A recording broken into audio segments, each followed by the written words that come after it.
Yes. Urvi, Urvi শুনে যা, একটা ভালো খবর আছে রে। উর্বি, শুনতে পাচ্ছিস? কিরে উর্বি? কিরে দাদা, ডাকছিলি? কানে ইয়ারফোন গুঁজে রেখেছিস, তাহলে আর শুনবি কি করে? আসলে একটা গান শুনছিলাম। বল, কি বলছিস? এই শোন না, মিঙ্কুরের চাকরিটা হয়ে গেছে, নিউ ইয়র্কে পোস্টিং দিয়েছে ওকে। ওমা তাই? এটা তো খুব আনন্দের খবর রে দাদা। এই চাকরিটা তো ড্রিম জব। সেদিন স্কাইপে যখন কথা বলছিলাম তখন আমায় বললো, সত্যি রে, খুব ভালো খবর। কিন্তু শোন, এই সময় আবার অফিস যেতে হবে না তো? মানে বাড়িতে কাজ করতে পারবে তো? আরে হ্যাঁ হ্যাঁ, ওদের অফিস থেকে বাড়িতে একটা সিস্টেম ইনস্টল করে দিয়ে যাবে এই সপ্তাহে। আচ্ছা আচ্ছা। মিঙ্কুর সামনের উইক থেকে জয়েন করবে। মিঙ্কু তো খুশি হয়েইছে, সব থেকে খুশি হয়েছে তোর বৌদি, জানিস? তার তো সবেতেই টেনশন। আর এই পিরিয়ডে আমিও এখানে এসে আটকে পড়লাম লকডাউনে এদেশে। ওদিকে নিউ ইয়র্কে কোভিড পেশেন্ট এক্সপ্লোড করছে, সব তো ওকে একাকেই সামলাতে হচ্ছে। কি যে করবে, যাই মাকে কি খবরটা দিয়ে আসি, বুঝলি? এই না না, মা এখন বোধহয় ঘুমিয়ে পড়েছে, তুই মাকে বরং কাল সকালে বলিস। আচ্ছা আচ্ছা, ঠিক আছে, তা ভালো। এই দাদা, হ্যাঁ। শোন না, বলছি কাল যখন তুই স্কাইপে ওদের সঙ্গে কথা বলবি, বৌদি আর মিঙ্কুর সাথে, আমাকে একটু ডাকিস প্লিজ। মিঙ্কুটাকে অনেক আদর করে দেবো রে। সেই ছোটবেলার আদো আদো কথা এত মনে পড়ছে আজকে। সত্যি দেখতে দেখতে কত বড় হয়ে গেল। বৌদি আর তুই তো এখন বেশ ঝাড়া হাত পা বাবা। সত্যি আমার দুটো যে কবে বড় হবে। তা তুই মন দিয়ে তো কি গান শুনছিলিস রে, যে আমি ডেকে ডেকে হদ্দ হয়ে গেলাম, শুনতেই পাচ্ছিস না? তুই শুনবি? দাঁড়া দাঁড়া, আমি তোকে শোনাচ্ছি। ফোনে তো আওয়াজটা একটু কম আসবে। এই সেজু, একটুখানি এটা অন কর না, ওই স্পিকারটা শুনে দেখ। দারুণ গান, জানিস? গানটা শুনতে দে, তারপরে তো ভালো মন্দ।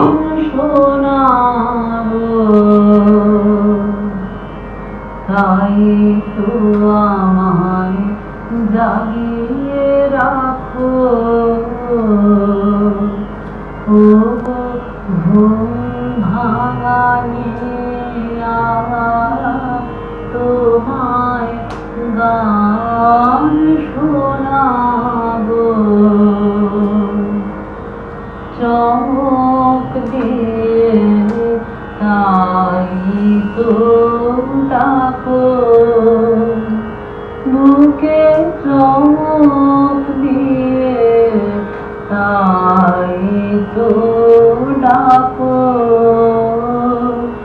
ও দুঃখ জাগানিয়া, তোমায় গান শোনাবো,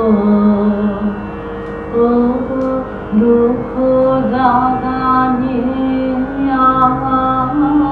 তোমায় গান শোনাবো। এলো আধার ঘিরে পাখি এলো নিয়ে, তোরি এলো ধীরে,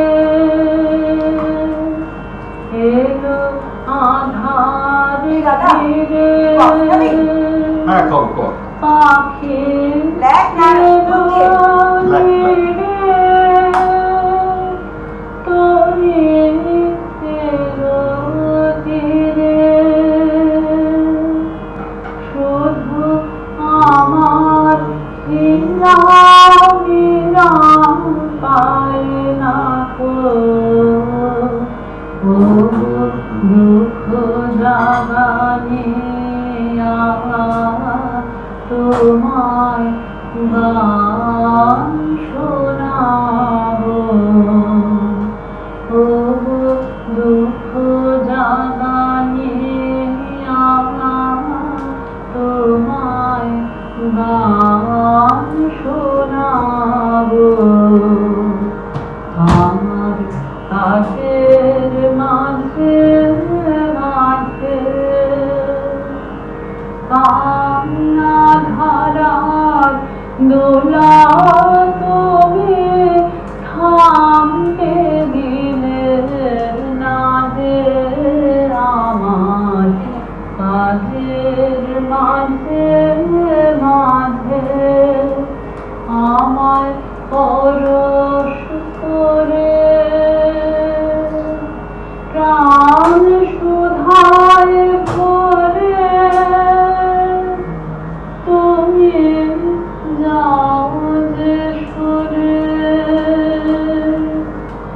আমায় পরশ করে প্রাণ সুধায় ভরে তুমি যাও যে সরে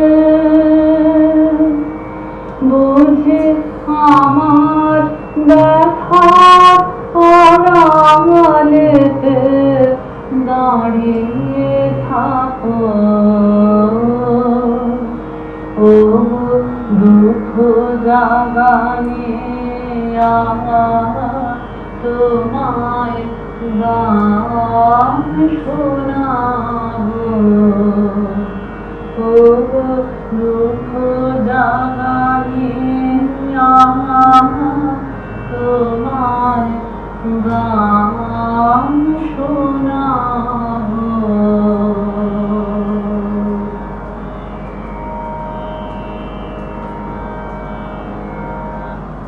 বড় ভালো গাইল রে, একদম শান্তিনিকেতনই গায়ক।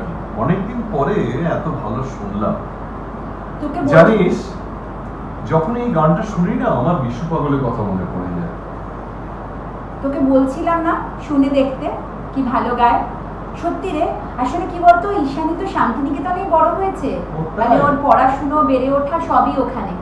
আচ্ছা আচ্ছা। এই দাদা, তোর মনে আছে সবুজ সঙ্গে রবীন্দ্র জয়ন্তীতে আমরা রক্তকরবী করেছিলাম না?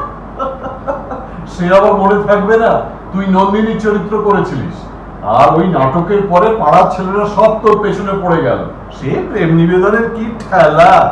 কেন বাবা, বিশু পাগলের চরিত্রে অভিনয় করার পর তোমার ডিমান্ডটা তো কিছু কম করেনি। সবাই তো অংশুদা অংশুদা করে, সেই থেকে তো বৌদি আর তোমার প্রেম শুরু হলো।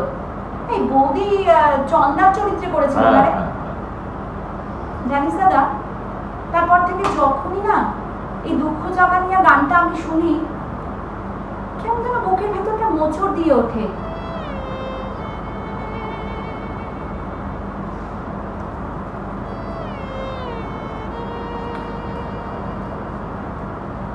দেখ উর্বি, রবীন্দ্রনাথ আজ থেকে প্রায় 100 বছর আগে এই নাটকটা লিখেছিলেন, কিন্তু আজকেও কি ভীষণ রকম প্রাসঙ্গিক ভাব। আজকে তো আমরা একটা যক্ষপুরীতেই আটকে আছি, একটা অজানা ভাইরাসের ভয়ে নিজেদের সমস্ত কাজ কর্ম ফেলে বোধ হাসি সব হারিয়ে এখানে বসে আছি। জানিস দাদা, রক্তকরবী বললেই না আমি সেই কলেজে অশোকবাবুর ক্লাসের কথা মনে পড়ে যায়।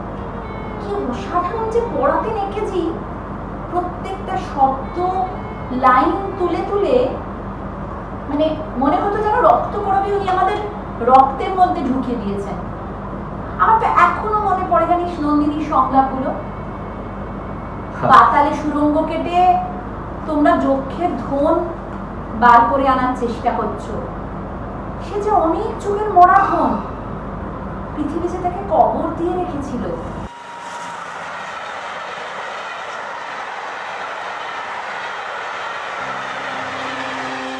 অবাক হয়ে দেখছি সমস্ত শহরটা মাটির তলাটার মধ্যে মাথা ঢুকিয়ে দিয়ে অন্ধকার হাতড়ে বেড়াচ্ছে।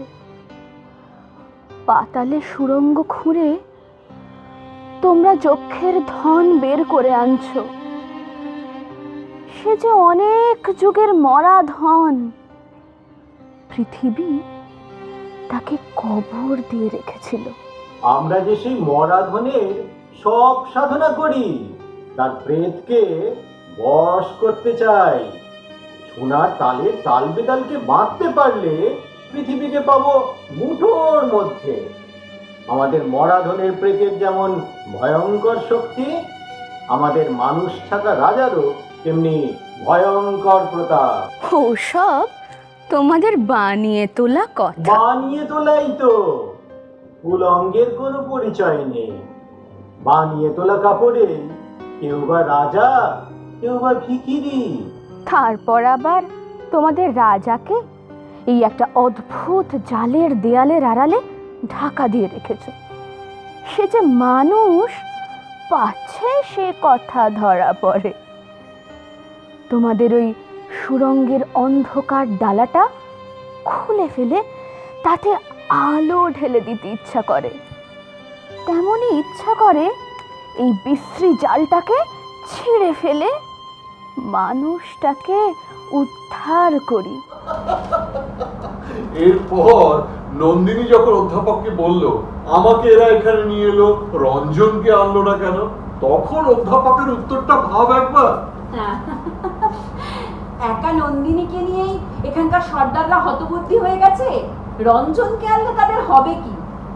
কিন্তু দাদা দেখ, একটা কথা মানতেই হবে, রক্তকরবীতে রবীন্দ্রনাথ নন্দিনীর মতো এমন একটা সহজ সরল অথচ ভীষণ জোরালো একটা চরিত্র তৈরি করেছেন, যে নাকি যক্ষপুরীর মতো অমন পাষাণ একটা রাজার মনেও ভালোবাসার স্বাদ জাগিয়েছিল। শুনতে পাচ্ছ? শুনতে পাচ্ছ? নন্দা, শুনতে পাচ্ছি, কিন্তু বারে বারে ডেকো না, আমার সময় নেই, একটুও না। তুমি বেরিয়ে এসো রাজা, তোমায় মাঠে নিয়ে যাই। আমি মাঠে যাব? কোন কাজে লাগবে? মাঠের কাজ তোমার যক্ষপুরীর কাজের চেয়ে অনেক সহজ। সহজ কাজটাই আমার কাছে শক্ত। সরোবর কি ফেনার নুপুর পরা ঝর্ণার মতো নাচতে পারে? নন্দিনী, তুমি কি জানো বিধাতা তোমাকেও রূপের মায়ার আড়ালে অপরূপ করে রেখেছেন? তার মধ্যে থেকে ছিনিয়ে তোমাকে আমার মুঠোর ভিতর পেতে চাইছি, কিছুতেই ধরতে পারছি না।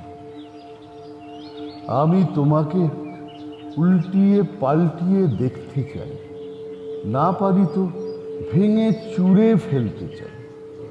ও কি বলছো তুমি? তোমার ওই রক্তকরভীর আভাটুকু ছেঁকে নিয়ে আমার চোখে অঞ্জন করে পড়তে পারিনে কেন?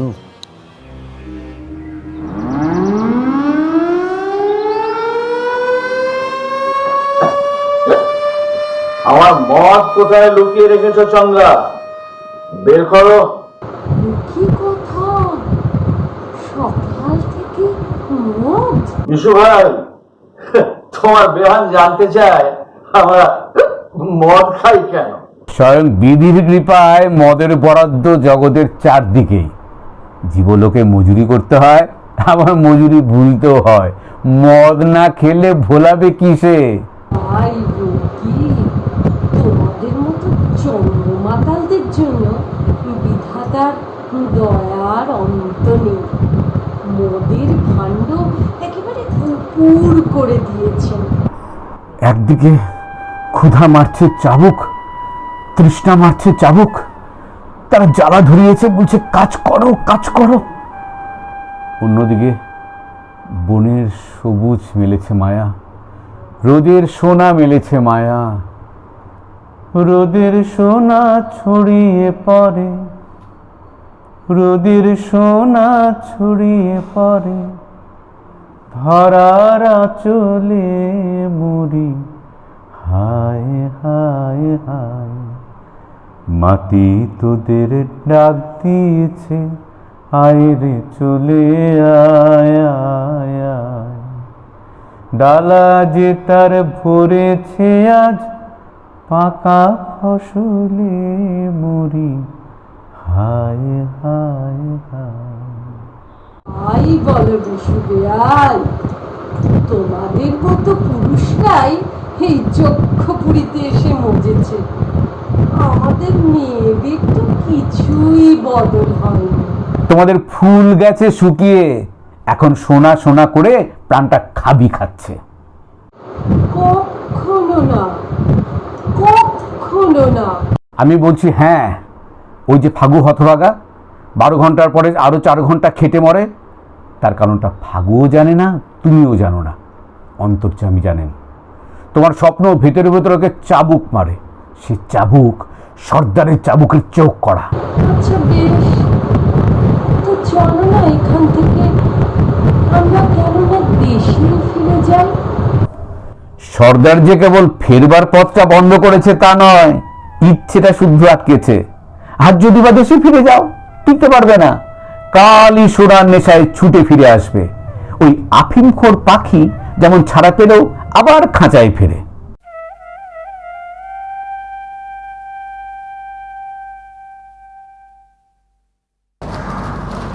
ও বাবা, তুমি এখনো ঘুমোওনি?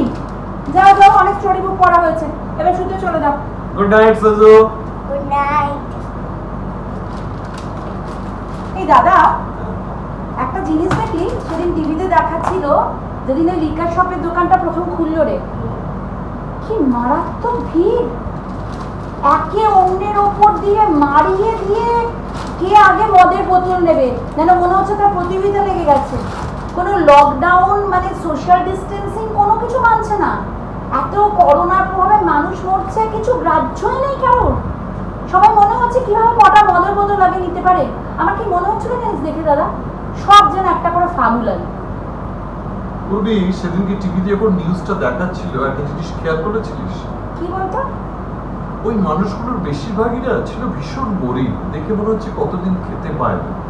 রুক্ষ সূক্ষ্ম মানুষগুলো যতটা না নিজের জন্য বোতল কিনছিল, তার চেয়েও বেশি কিনছিল ওইগুলোকে বেশি দামে রাস্তায় বিক্রি করবে বলে।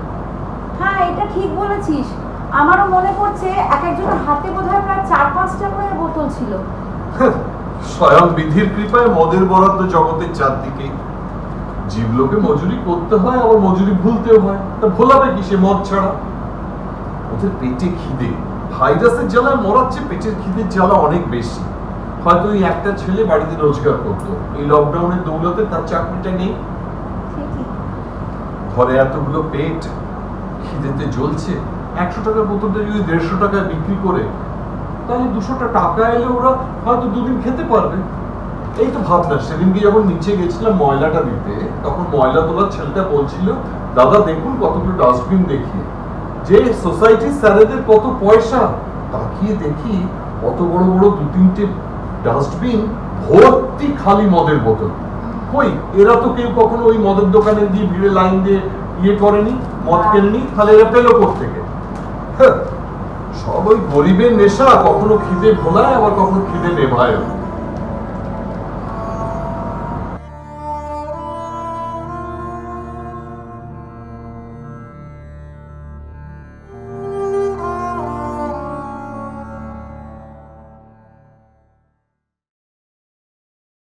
আমার তরি ছিল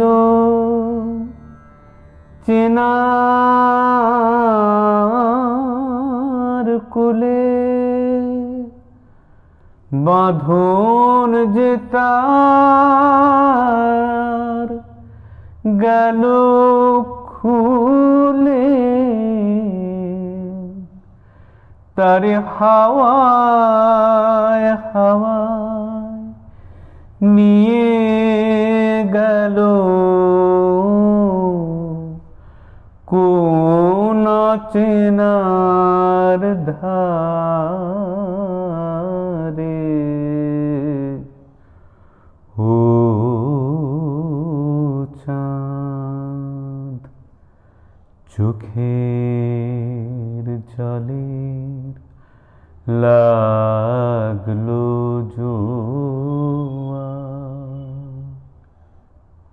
দুঃখের পারা। পাগল, এই গান তুমি গেও না পাগল, এই গান তুমি গেও না। আমার বুক ফেটে কান্না আসে। সমস্ত যক্ষপুরীর দুঃখ, কষ্ট, বেদনা, হাহাকার যেন যেন তোমার কণ্ঠে ধারণ করে বয়ে বেড়াও তুমি। ওই মানুষগুলোকে দেখো, দেখো কেমন সারি সারি মানুষ, তাদের পিঠে মাথায় সমগ্র সংসারটাকে বয়ে নিয়ে মাথায় হেঁট করে এগিয়ে চলেছে। দেখো বিশু পাগল, দেখো তাদের সাথে তাদের সন্তানেরাও চলেছে। সন্তানগুলোর মাথায় সংসারের টুকরো টুকরো পুটুলি। মায়ের কোলে শিশুটা কেমন কাঁদতে কাঁদতে ঘুমিয়ে পড়েছে। দেখো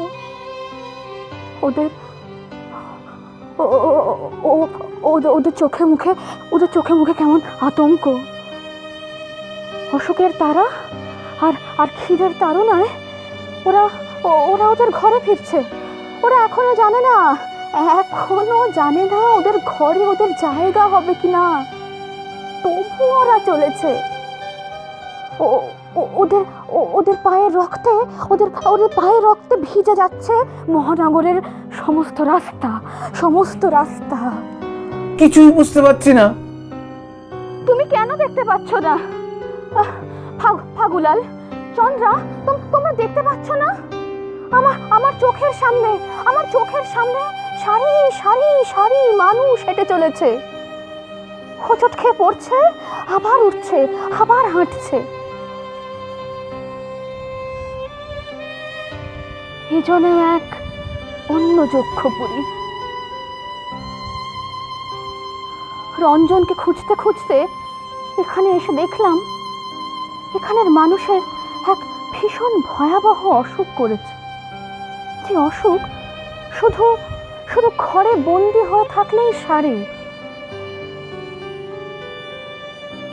শত শত মানুষের চাকরি চলে গেছে। মানুষ রাস্তায় রাস্তায় বেরিয়ে ভিক্ষে করছে। সে আবার কেমন ধারা অসুখ? ঘরের ভেতরে থাকলে অসুখ কাউকে ছুঁতে পারে না? হ্যাঁ গো, হ্যাঁ, তেমনই এক বিষম অসুখ।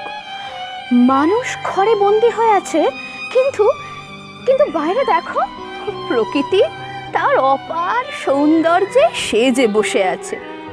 যে আকাশ এতদিন ধুলায় ধূসর দেখাতো, সে আকাশ আজ কি বড় সুন্দর নীলে উপচে পড়ছে।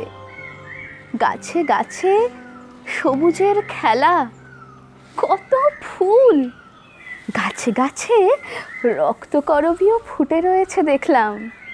কত রং বেরঙের পাখি আর তাদের ডাকাডাকিতে চারিদিক মুখরিত। বলো কি নন্দী, এরম যক্ষপুরী আরো কোথাও আছে নাকি? সেখানেও মানুষকে সংখ্যা হিসেবে ধরা হয়? ঠিক আমি যেমন 47-এর পর। হ্যাঁ ফাগুলাল, ওখানেও তো তাই দেখলাম।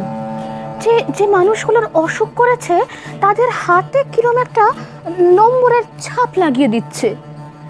সেই নম্বর ধরেই ডাকা হচ্ছে তাদের। এই অসুখে মানুষ মরলেও সেই নম্বর ধরেই সৎকার হচ্ছে তাদের। যে মানুষগুলো মাইলের পর মাইল হেঁটে বাড়ি গেল, তারা সবাই পৌঁছেছিল বাড়ি? পথে অনেকে মারা পড়েছে, অনেকে পড়েছে লুটেরাদের খপ্পরে। অল্প যা কিছু সম্বল ছিল তাও খুইয়েছে ঘরে ফেরার পথে। মানুষের ওপর মানুষের শোষণ সর্বত্র।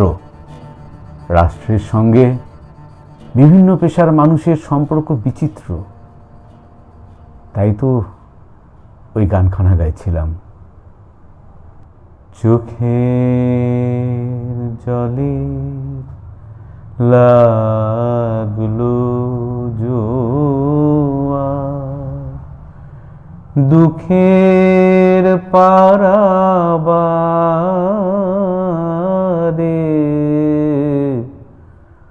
ও চাঁদ। এভাবেই থেকে যেতে হবে। একই আকাশ ছুঁয়ে আছি আমি, তবু তোমার থেকে অনেক দূরে। অন্ধকারের নদীর পারে বসে নির্বাসনের অগুন্তি ঢেউ গুনি। উথাল পাতাল হৃদয় এলোমেলো, সত্যি তাতে কি বা এসে গেল? মৃত্যুপুরীর দরজা খোলে রোজই, দেখছি শুধু কে কে ফিরে এলো। দুপুর পড়ে মাথার ওপর ধুধু, পায়ের তলায় তপ্ত দিনের মাটি। আমিও কিন্তু গহন ব্যথার মাঝে প্রতিদিনই অনেকটা পথ হাঁটি। শীতল পাটি নেই পাতা সেইখানে, মন পেতেছি নিরালা এক কোণে। নিবিড় মায়া শেষ বিকেলের ডাকে তুমি এসে হাত রাখো না হাতে। মন্থনে বিষ, অসুখ চারিধারে, তবু ওরা সব ডিঙিয়ে চলে। অজানা পথ বেঁচে থাকাই দায়, ক্লান্তি এসে ঘুম পাড়িয়ে যায়। আমার খুব ইচ্ছে হয় জানো, শেষ ঘুমেতে রাত কাটবে করে। একটা সকাল হোক না এমন, তবে সূর্যমুখী ফুটবে আবার যবে। ওরা সবাই ঘরে ফিরে যাক, ধানের গোলায় জীবন ভরে থাক। আবার যেন বৃষ্টি আসে জোরে, সকল দহন হেলায় তুচ্ছ করে। তোমার চোখের ছায়া আমার রাতে এমনি ভাবেই জড়িয়ে যেন থাকে। তুমি আছো বাতাস বলে সুরে, একলা তুমি হৃদয় অন্তঃপুরে। তোমার চোখের ছায়া আমার রাতে এমনি ভাবেই জড়িয়ে যেন থাকে। তুমি আছো বাতাস বলে সুরে, একলা তুমি হৃদয় অন্তঃপুরে। পূর্বী, এটা তোর লেখা? কেন বলতো, তোর পছন্দ হয়েছে? না, পছন্দ তো হয়েইছে, কিন্তু ওই যে তুই শেষের 4টে লাইন আমার সঙ্গে আওড়ালি তো, তাইতে আমার মনে হলো। আসলে লকডাউনে এই পুরনো শখগুলোকে আবার ঝালিয়ে নিচ্ছি।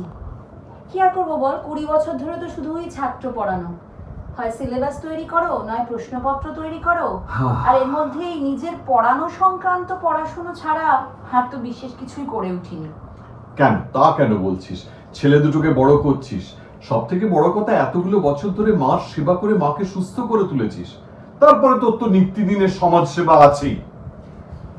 কিছু করার নেই রে দাদা, বল না তুই ও দেশে, বাবা হঠাৎ চলে যাওয়ার পর মাকে নিয়ে আমি কি করতাম? আর মা তো চিরকালের রুগী, আজ অম্বল কাল বাতের ব্যথা। তোরা তো কতবার করে তোদের কাছে নিয়ে যেতে চেয়েছিলি, তো রাজি হলো? বললো না, বিদেশে নাকি মার থাকা কিছুতেই সহ্য হবে না। কি করি বলতো, স্বপ্নাদি ভরসা মাকে ছেড়ে রাখা যায় বল না? স্বপ্নাদিরও তো বয়স হচ্ছে, আর শুধু শুধু আমার টেনশন, একবার এ বাড়ি ও বাড়ি করে দৌড়োদৌড়ি করা। তার থেকে বাবা এই আমার কাছে এনে রেখেছি, অনেক স্বস্তিতে আছি আমি। আচ্ছা, তোর সেই বাটি চচ্চড়ি মেসমশার কি খবর রে? আরে ওই যে যাকে তুই বাটি চচ্চড়ি রান্না করে পাঠাতিস আর তিনি তার বাগানের ফুল ভরে ভরে পাঠাতেন তোকে। ও আচ্ছা, সুবীর মেসমশাই। হ্যাঁ হ্যাঁ হ্যাঁ, ভালো আছেন রে, তবে মাসিমা গত বছর মারা যাওয়ার পর না খুব একলা হয়ে গেছেন জানিস। বলেন উর্বি, 51টা বছর যার সঙ্গে ঝগড়ার আনন্দে দিন কাটিয়েছি, আজ তাকে ছাড়া কি করে কাটাই বলো তো? খুব খারাপ লাগে আসলে। লকডাউনে তো আর যেতে পারি না, মাঝে মধ্যে ফোনে খবর নেই। কি বলেন জানিস, বলেন উর্বি এবারে যাত্রায় মনে হচ্ছে তোমার হাতের বাটি চচ্চড়িটার আমার খাওয়া হলো না। আর তো সেই পেয়ারের মা চলা ছেলেটা, আরে যার বিয়েতে সেই লেপ তোষক কম্বল আরো কি সব দিলি টিলি তুই।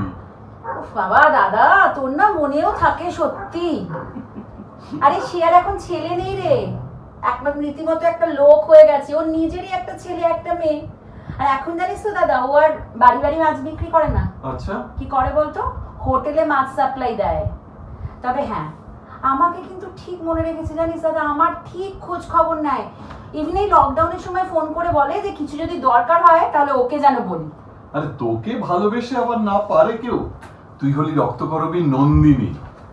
নন্দিনী কি যেমন অল্প বয়সী কিশোর থেকে শুরু করে অধ্যাপক, বিশু পাগল, রঞ্জন, এমনকি ওই মানুষরূপী ওই যন্ত্র মানবটা পর্যন্ত ভালোবাসে। তোকে তো ঠিক সেমনি করে সবাই ভালোবাসে। তুই তো ভালোবাসা বিলিয়ে বেড়াস রে বোন, যা আজকের দিনে দুর্লভ।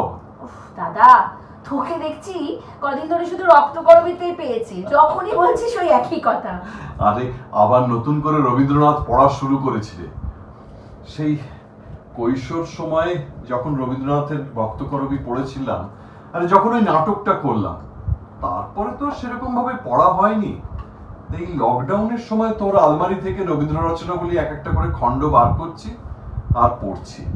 আমার এই 50 বছরের মননে প্রতিনিয়ত যেন রবীন্দ্রনাথকে আবার নতুন করে আবিষ্কার করছি জানিস। এই যে যক্ষপুরী, তাতে প্রাণের সঞ্চার ঘটিয়েছেন তিনি নন্দিনীর চরিত্র এঁকে।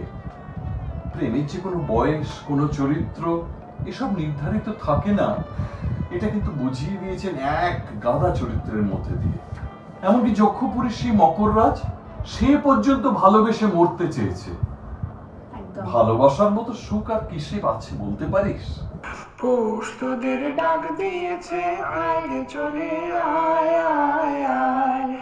হাওয়ার নেশায় উঠলো মেতে, দেখবো ধরা ধানের খেতে। হাওয়ার নেশায় উঠল মেতে দিগ্বধূরা ধানের খেতে। রোদের সোনা ছড়িয়ে পড়ে মাটির আঁচলে মরি হায় হায় হায়। পৌষ তোদের ডাক দিয়েছে আয় রে চলে আয় আয় আয়। পৌষ তোদের ডাক দিয়েছে আয় রে চলে আয় আয় আয়। মাঠের বাঁশি শুনে শুনে আকাশ খুশি হলো, ঘরেতে আজকে রবে গো খোলো খোলো দুয়ার খোলো খোলো খোলো দুয়ার খোলো। মাঠের বাঁশি শুনে শুনে আকাশ খুশি হলো, ঘরেতে আজকে রবে গো খোলো খোলো দুয়ার খোলো খোলো খোলো দুয়ার খোলো। আলোর হাসি উঠল জেগে ধানের শীষে শিশির লেগে। আলোর হাসি উঠল জেগে ধানের শীষে শিশির লেগে। ধরার খুশি ধরে না গো ওই যে উঠালে মরে হায় হায় হায়। পৌষ তোদের ডাক দিয়েছে আয় রে চলে আয় আয় আয়। পৌষ তোদের ডাক দিয়েছে আয় রে চলে আয় আয় আয়। কোথায় ছুটেছ অধ্যাপক? কে যে বললে রাজা এতদিন পরে চরম প্রাণের সন্ধান পেয়ে বেরিয়েছে। পুঁথিপত্র ফেলে সঙ্গ নিতে এলুম। রাজা তো ওই গেল মরতে, সে নন্দিনীর ডাক শুনেছে, তার জাল ছিঁড়েছে। নন্দিনীর জয়।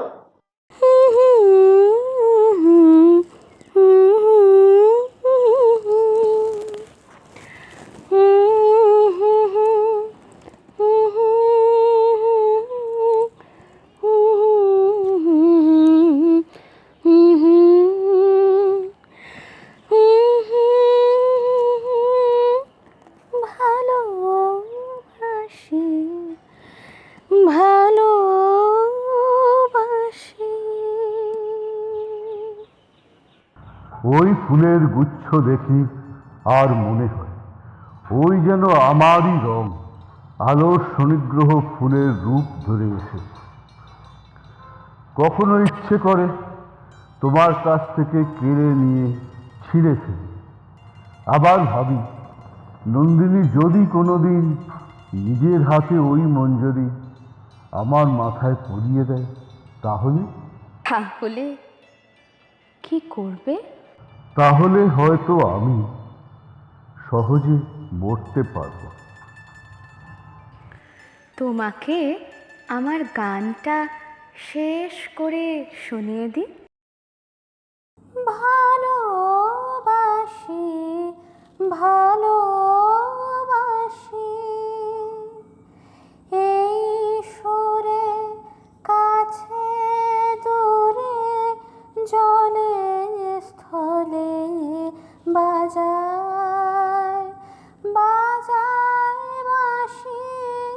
ভালোবাসি ভালোবাসি